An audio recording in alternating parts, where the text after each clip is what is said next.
if you recite it when the fire's flames overwhelm you, in other words, out of fear. Because there's people who go to the Quran out of fear. Rahbatan. There's people that go to the Quran out of raghba, out of desire. There's people that go to the Quran just to recite the word of Allah subhanahu wa ta'ala. To have kalamullah ala al-sinatihim. I mean, there's different reasons you go. If you go because you're so afraid of the fire, the Qur'an's cool spring will put out the flames of that fire. In other words, it'll soothe you. You'll begin to lose that fear because you're reciting and seeing the bushra in the Qur'an. مَا أَنزَلْنَا الْقُرْآنَ عَلَيْكَ لِتَشْقَى. We didn't give you this Qur'an to be wretched in the next life, but لِتَسْعَدْ, in order to be blissful. That's why the Qur'an came. لِسَعَادَةَ الْبَشَرِ. It's for a human being's bliss. And this is the gift of Allah subhanahu wa ta'ala to His creation. So if you recite it out of fear that overwhelms you, the Qur'an will put out that fear. Just by reciting it, you'll lose that fear. And that's why Allah will never give ayat al-takhweef or tarheeb, except He either follows or precedes it with ayat al-targheeb.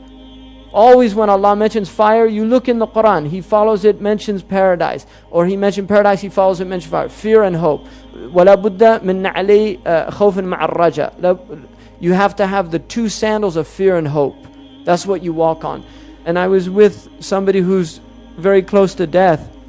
You know, I mentioned the akhirah, and they really began to weep and mentioned that how afraid they were of Allah. And I said, you have to forget all fear.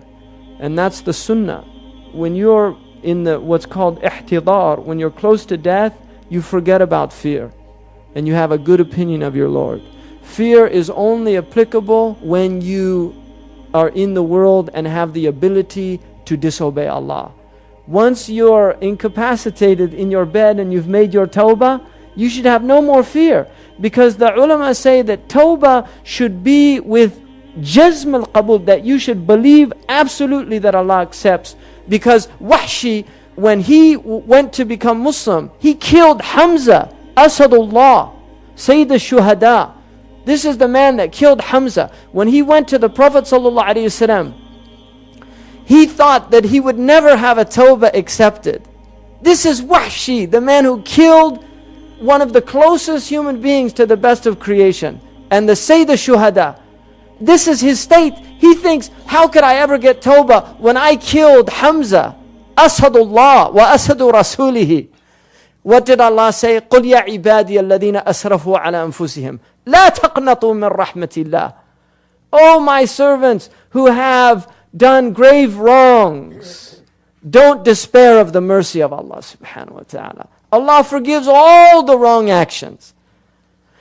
This, the ulama said, أرجى آية في كتاب الله سبحانه وتعالى لأهل الكبائر. This is the most hopeful verse in the entire Quran for the people of major wrong actions.